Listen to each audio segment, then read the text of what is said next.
नमस्कार। आज हामी यो इक्वेसन सल्भ गर्छौं। यो इक्वेसन सल्भ गर्दाखेरि चाहिँ अब लास्ट टर्म मैले कति छ, लास्ट टर्म 6 छ। 6 को फ्याक्टर भनेको चाहिँ 2 3 जा 6 3 1 जा 3।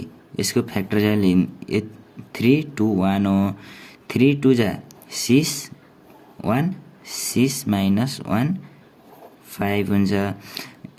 कन्डिसनले के भनेको छ भन्दाखेरि चाहिँ 6 माइनस घटाउँदाखेरि चाहिँ 5 हुनु पर्यो रे।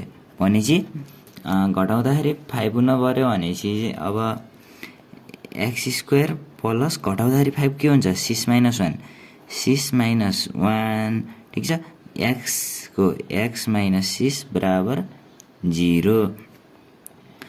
x² प्लस x ले चाहिँ भित्र दुईटाले खोल्दाखेरि के हुन्छ 6x minus 1 मल्टिप्लाई x गर्दाखेरि x minus 6 बराबर 0। अनि अब चाहिँ हामीले अब यहाँनिर चाहिँ ध्यान दिनुपर्छ। यहाँ चाहिँ कमन तान्दाखेरि चाहिँ यिनी दुईटालाई छुट्टै कमन तान्नु पर्ने हुन्छ।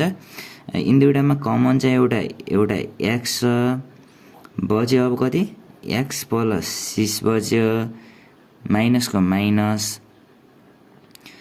बच्यो के केही कमन आएन भनेपछि हामी 1 लेख्ने। अनि बच्यो के x प्लस 6 माइनस माइनस यो प्लस बराबर 0।